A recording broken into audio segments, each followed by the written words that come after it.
Welcome to Orioles on the Verge. This is Zach Spedden, joined as always by Bob Phelan and Nick Stevens, and we're coming to you tonight with a special episode as the Orioles and Arizona Diamondbacks swung a trade on Thursday afternoon. That was a little bit surprising, to say the least.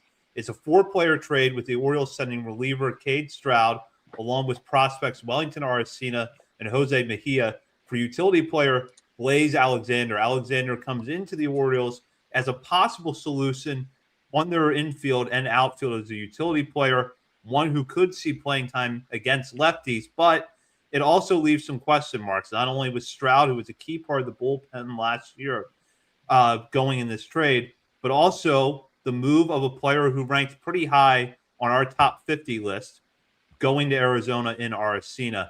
Now, we'll get into all of the angles on that tonight, as well as what it could mean for future moves as we get further into the offseason. But Nick, I want to start with you because you had an interesting take over on X just a couple of hours ago. Actually, don't hate this as I'm thinking about it. Just have more questions. So how are you processing the move right now? Yeah, it was a weird deal. I don't hate the deal. Yeah, just confused. Like surface level, we just talked about the bullpen in a recent episode, and I think generally all of us felt the same about it. It's not dominating or elite by any means, but should be able to get the job done. And the guys with options who likely start in the minors, like a Grant Wolfram and others, are interesting. Could have a bit more upside. Like it's fine, but to move a bullpen arm and Strowd, who has options, like I think you if you're making out a big league roster prediction, like you're pretty much penciling him into the bullpen to start the year.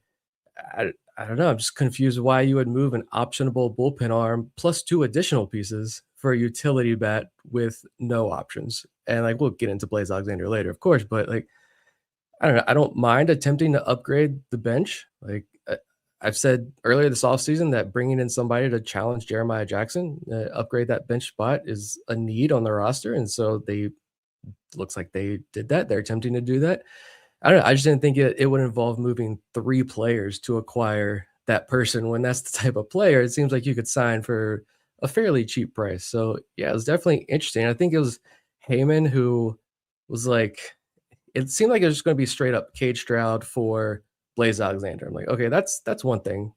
But then I think it was John Heyman, who had said two additional players going to the Orioles. And I'm like, okay, all right, that's a little more interesting. And then he deleted that tweet and was like, nope, two more players going to the Diamondbacks. And it was like, what? Three guys for Blaze Alexander. I keep wanting to call him Blaze Jordan. That's the Red Sox-er who I don't know what team he plays for now, but yeah, it's definitely interesting trade and not one that I think anybody was expecting. Certainly not. No, how I figured this out was I have another long day at work and the snow delivering mail. I look at my phone and the first thing I see is Aracena is also in this deal. I'm like, uh-oh, what just happened? And I go to look, and I'm, like Nick said, very confused because Blaze Alexander, I've heard of him. I know he was on the Diamondbacks, and he's played all over the field. He's got a little bit of pop, a little bit of speed. Don't know a ton about him, but yeah, utility player with some team control, which I guess this is basically like I said that I wouldn't be surprised if the Orioles sign Ramon Urias when spring training rolls around, if he's still unsigned, to be that utility infielder. Well, Blaze Alexander can be that utility infielder and outfielder as well. But yeah, Kade Strowd, it's interesting because he's 28 years old. He's from the 2019 draft class, I believe. Yep, been around a minute.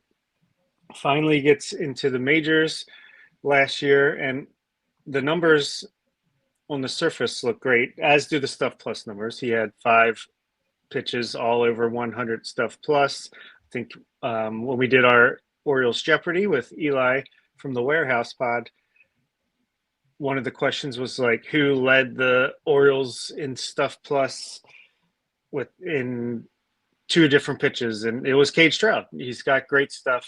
Obviously, the question his whole professional career has been, Can he locate it over the plate? Maybe the Orioles thought, hey, we can sell high on Strowd here. We don't believe in the command, the control, what have you, because the underlying numbers aren't quite as good. When you look behind the surface level stats from the majors last year, he had a 4.15 ERA in his time at AAA. It's the other. I mean, Jose Mejia. He's an interesting player, but I mean, that's whatever. Like that's just a guy that's pretty far away. That is one of many guys in a similar role. I think I had him like 80th on my top 100 or in the 80s somewhere. So that's fine. But yeah, the Wellington Aracena, which I'm sure we'll get into, is one that hurts. It makes me hate this deal from that aspect. But like Nick said, the more I've looked into it, I think Blaze Alexander was a really interesting target by this front office and really opens up a lot of things that the team can do from here. It's certainly not a deal where it's like, all right, off season's done. We're all good now. I think it, like Nick said, again, just there's more questions than answers, but I think a lot of possibilities from here. Yeah, I want to start with the Strowd piece of this trade because if you're trading a 28-year-old reliever who has options for a 26-year-old utility player who doesn't have options but has a clear purpose on a roster or could slot into a clear role, generally speaking, I don't think those kinds of trades are bad, especially because the Orioles do have other options in-house that could fill Stroud's shoes this year. You have Yarmil Geraldo, you have Cameron Foster, you have Anthony Nunez, and Strowd. I think that Stroud's got a lot of potential, and we just talked about that a couple of weeks ago. But the immediate issues that this bullpen has are not ones that can be solved by Kade Strowd. You need a left-hander that can get you through, help you get through the last 9 outs of the game. Kade Strowd is a right-hander. They probably could use a more proven option in the 8th inning. Kade Strowd has less than 30 innings of major league experience under his belt. So in that respect, I don't have a problem with it. But when you throw Wellington or Aracena into the trade, this is where I start to like really scratch my head because I just had Aracena as my breakout pick as a pitcher a few weeks ago. And there is a lot of risk there that Aracena is not going to click. There's a possibility that the command is never going to get it under control. There's a possibility that the fastball, as he moves up, hitters are going to square up on that a lot more, and that's going to affect the rest of his arsenal. So there's a wide range of outcomes with Aracena. But knowing that what you're getting in Blaze Alexander is basically a piece that, in the best case scenario, raises the floor of your roster for the next couple of years, why take the chance that Aracena could go to Arizona and be successful? Yeah. Go ahead, Nick.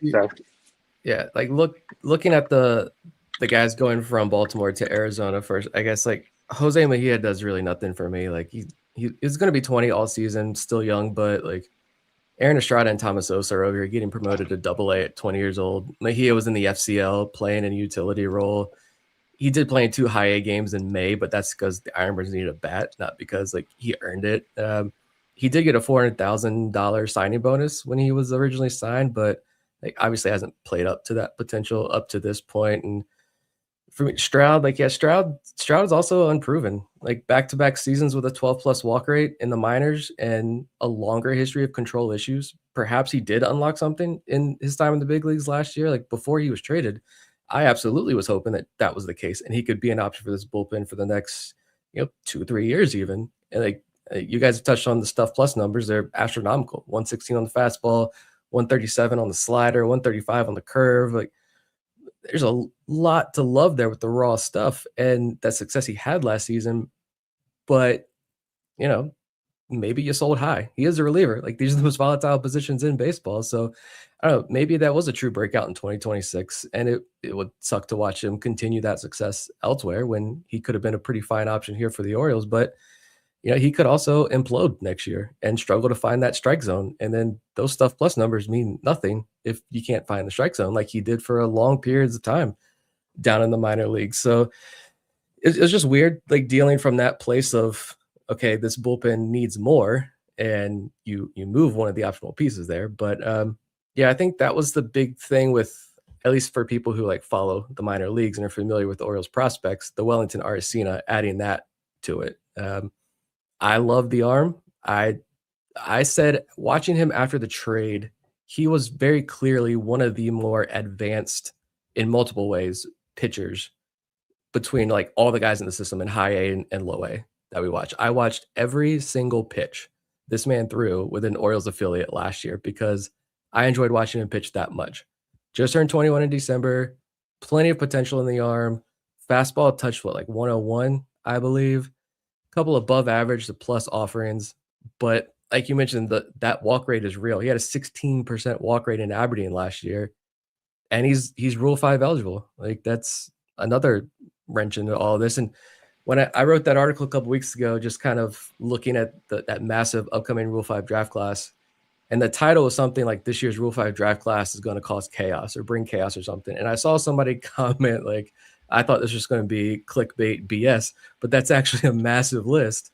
And now we've seen 2 guys on that list be traded. So it is causing that chaos is coming here with these back-to-back trades now. But yeah, I think we were actually a little bit higher on Aracena. I think Baseball America, John Mioli's list had him, 20-something, 23. He was at least in the top 30 there. Like maybe you keep him in the system. He starts back in high A and you give him a late season promotion to double A and maybe try to sneak him through the Rule 5. Or maybe you just even immediately put him in the bullpen this year, narrow down that pitch mix, see if that helps the control, and he moves a lot more quickly through the minor leagues. Maybe gets added to the 40-man roster at the end of the year and is a bullpen option for 2027. Like, I don't know. Either way, like he's an extremely risky arm with that kind of control. It's like legit 30-grade control. So I don't know. I love the arm, but I get the risk with both these guys that the Orioles ended up moving on from. And Mejia is just there.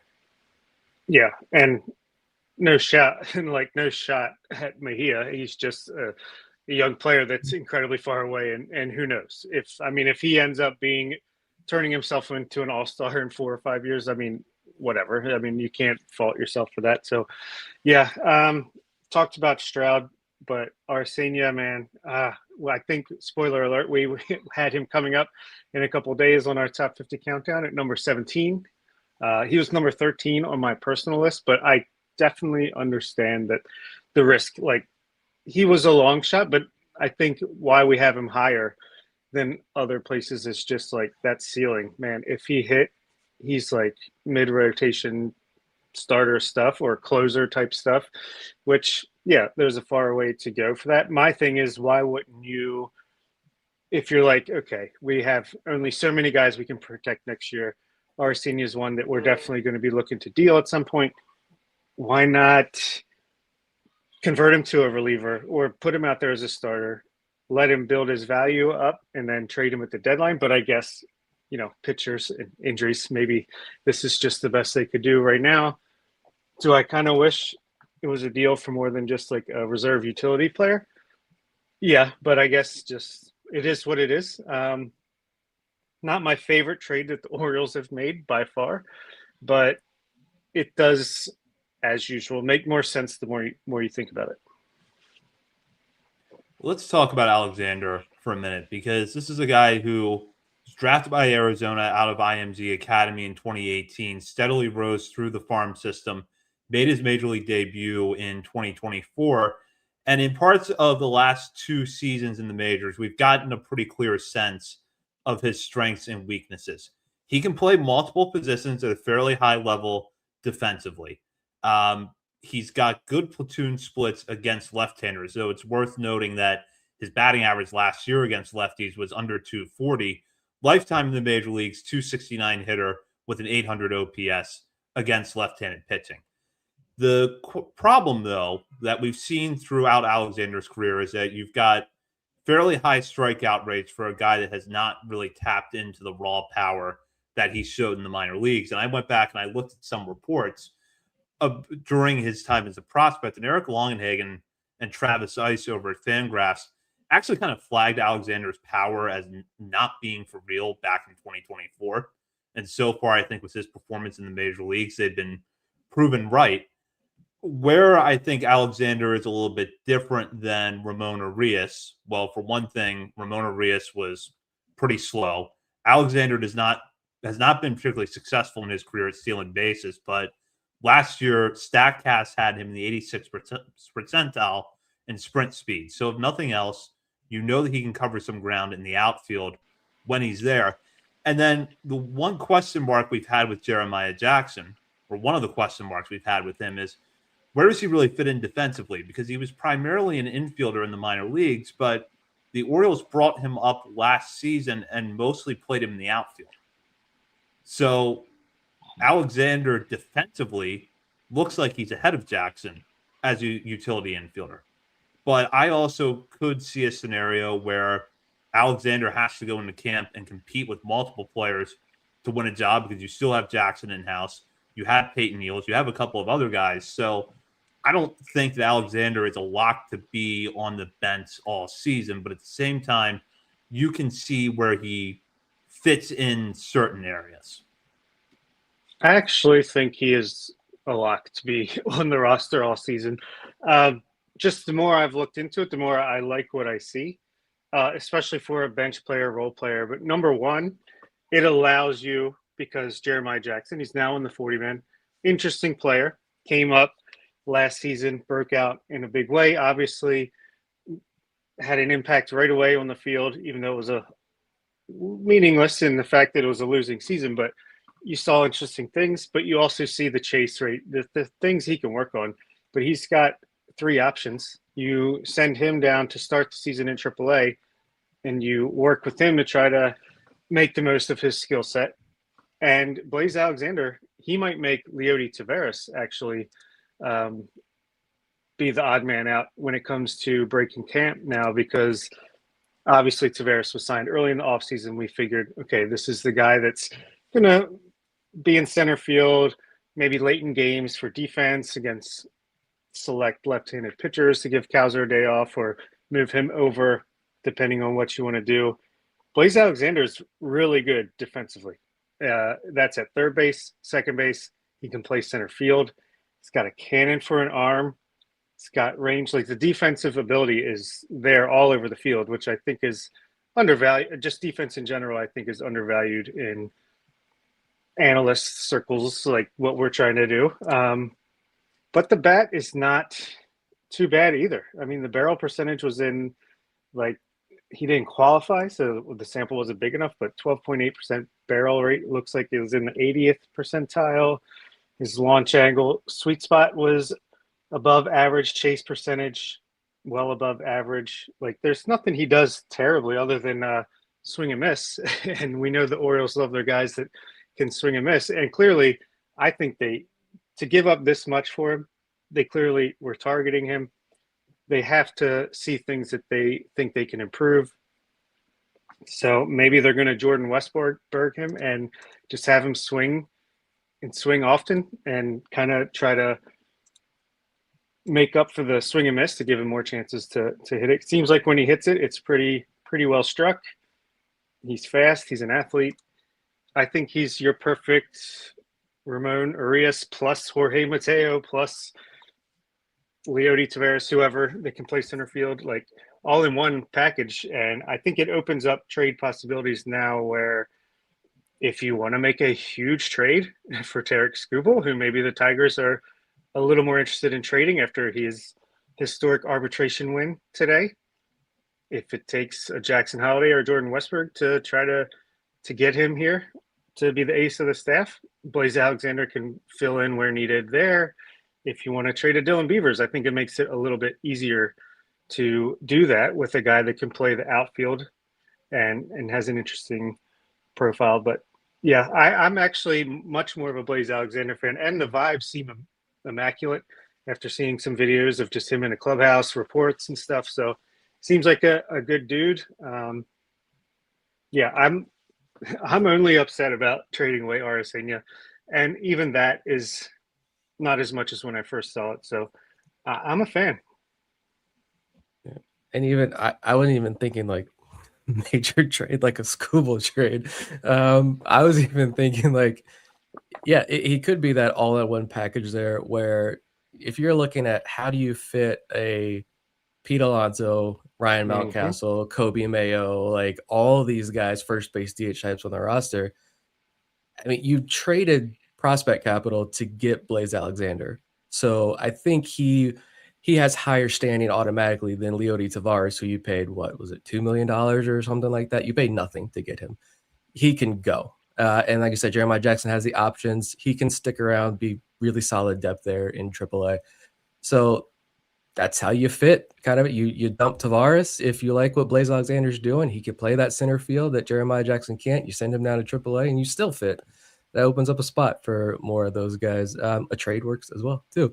But yeah, and I almost wonder like if, I don't know. I think everybody's initial reaction was either like, A, is someone hurt? That's always the first reaction when a move gets made. But then like it's Jordan Westburg all over again. Or it's like, does this lead to another trade? It could, but also this could also just be a standalone deal where the Orioles are looking at a guy that they liked and to try to improve the bench, and that's what they did. I don't know. We'll see over the next couple of days, obviously. But yeah, it's again just him not having the options again just adds questions, and I don't like having more questions. We're February 5th. Having more questions is just not fun. But like you said, the defensive metrics, depending on where you look at, really like Alexander at multiple different spots. You touched on the speed there. Yeah, he has not been successful. Only 7 for 14 in stolen base attempts, but the raw speed is there at least. It's the perfect Jackson Holiday platoon. And I mean, speaking of platoon, like it's the lefty factor. Like he hits lefties well. Like Zach touched on. He had a 120 WRC plus versus lefties last season in the big leagues. We're not talking about AAA guys like Peyton Eales. Sure, fun prospect. There are some other guys. I know someone had asked, I think on Twitter, like, don't we have guys in the system like in AAA who could fill this void already? Some younger prospects. Yeah, we do, but like they've done nothing in the major leagues yet. Blaze Alexander at least has 2 partial seasons in the major leagues where these numbers you're looking at are proven major league numbers already. So the 120 WRC plus versus lefties, set a 423 slug, 780 OPS.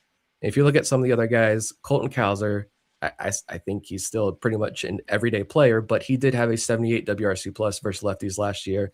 That was with broken ribs, but even if you go back to 2024 when he didn't have broken ribs, although who knows, since they don't want to tell us who has broken bones in their body during the season, it was still an 88 WRC plus versus lefties. Jackson Holiday had a 62 WRC plus versus lefties last year. And even Dylan Beavers, like he hit lefties in the minors, but as we've talked about, he just really didn't impact the ball versus lefties.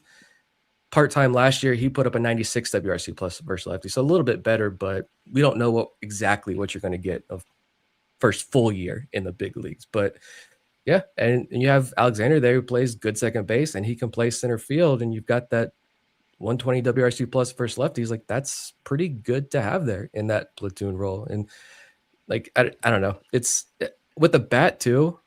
I was looking around, poking around at some of the underlying data there with the bat. He doesn't chase either. Like, yeah, you mentioned the strong barrel rate, but he also just doesn't chase. He did in 2024, but he cut that drastically in 2025, went from 30.8% to 25.8%. So pretty big drop there. Among Orioles hitters last year, only Adley, Jackson Holiday, Ramon Laureano, and Colton Cowser were better in chase rates. But Blaze Alexander's end zone contact rate did drop from 87% to 82%, which would have been one of the worst among Orioles hitters last year. But when he chases, he does not hit the ball. He's like awful contact rates on pitches outside of the zone. So hopefully continue that, don't chase.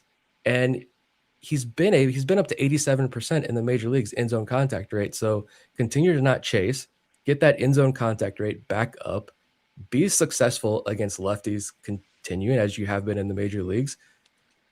You've made an upgrade to the bench. It's a marginal upgrade. It's not a massive needle mover. He's not adding 2-3 wins to your roster, but it's a marginal upgrade at least.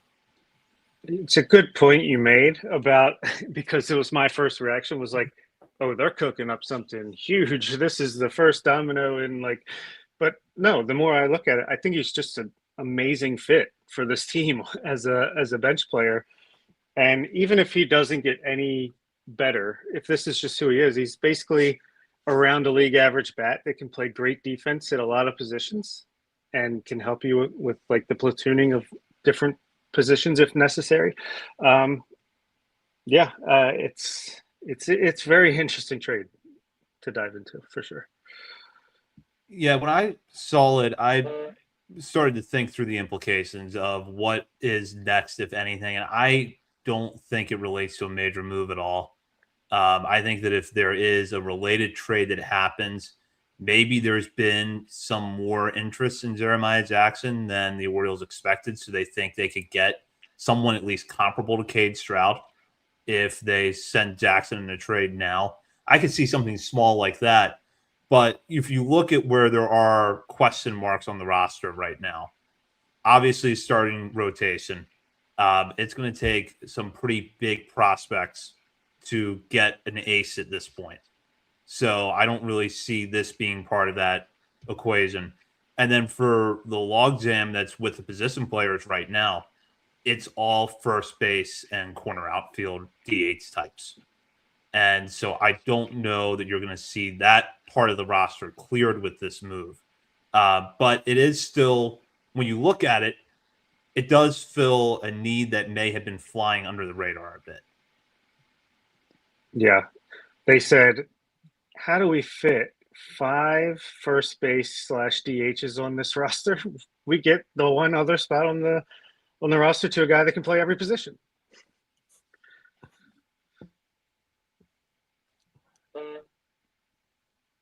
Yeah, and before we wrap up, I know that we'll be back next week, probably as of right now, to talk about non-roster invitees. But do you think that before the middle of next week, we see any other moves at all, any major moves that are related or unrelated to this trade? I don't know. Who knows? You obviously still need a starter, but I don't know what to think about this offseason at this point. I mean, they don't have that frontline starter yet that they wanted, that Elias did keep promising that was going to be a major target of this offseason. There's been a lot of things that have happened that have improved this roster, but one of the bigger needs is still out there. You can add to the starting pitching rotation, but it's not going to be like a number 1, number 2 type guy to slide up there with Bradish at the top of the rotation. I don't know if it's going to be a big major trade, but again, no one was expecting this move. And if this is a move to kind of clear some of the underbrush to lead to something bigger, I would imagine it's going to happen within the next 24 hours or so. So maybe a Friday afternoon big time news dump involves a Orioles blockbuster trade, but I don't know. Again, this whole deal just made it's a marginal trade. Do we need to spend? We're up to 30 minutes. Do we need to spend 30 minutes breaking down Kade Strowd for Blaze Alexander trade? Probably not. But we're also hungry for content at this point. And it was just a head scratcher in a lot of ways. Talent for talent, it was fine. I don't have any issues with it. But just when you look at options and roster construction, everything, it just leads to more questions. So I guess we'll see. Yeah, I've seen a lot of the bullpen is the weakness of this team, and you just traded someone that had such a great, like, I get that, but I also think they're not done. I think this weekend is going to be a big weekend for baseball because there's a lot of starting pitchers on that free agent market that are still just hanging there. You'd think they'd, excuse me, want to get signed by this weekend since pitchers and catchers report next week. So I think Zach Gallen is a very real possibility. That's the only pitcher I'm really interested in at all on the free agent market for a starter. Actually, Daniel Sanchez of Blue Sky, and he had a great article on his Substack and recent patron as well about Gallen and going into the ins and outs of how he got better as the season went on, and that maybe he's not as terrible of an option as at first glance. But I do think, like, I don't think that this trade was to set up another trade, but I think it does allow other possibilities that could come out of it on the trade front. And I'm sure, I mean, Elias clearly came into this offseason. We want a guy to slot in the top half of the rotation as a starting pitcher. He knows that hasn't been done yet. And I'm sure they've been kicking the tires on the trade front, on free agents. And I'm sure if they want to pull the trigger on something, they can. Hopefully they do. If not, then at least spring training is going to start, and we'll see where we are around the trade deadline. And with that, that does it for this special edition of Orioles on the Verge. We will be back next week or perhaps sooner, depending on what breaks in the news cycle over the next few days. In the meantime, you can check out our many social media channels, including Facebook, Instagram, Threads, X, TikTok, YouTube, Twitch, and Blue Sky. We're also over at Substack, OriolesOnTheVerge.substack.com. And while you're browsing around the internet, be sure to head over to Patreon.com and sign up to become a member of our community at the $3, $5, or $10 levels. You can have access not only to our ongoing top 50 prospects countdown, but also episodes that have been released up to this point. And then when we get into the regular season, bonus weekly shows from Bob, Nick, and myself, as well as monthly updates to the top 50. And as a quick note, we will have a new 50th prospect. That will be announced later this week over at Patreon. So be sure to get that news when it drops. For Bob Phelan and Nick Stevens and Zach Spedden, you've been listening to Orioles on the Verge, part of the Believe Podcast Network.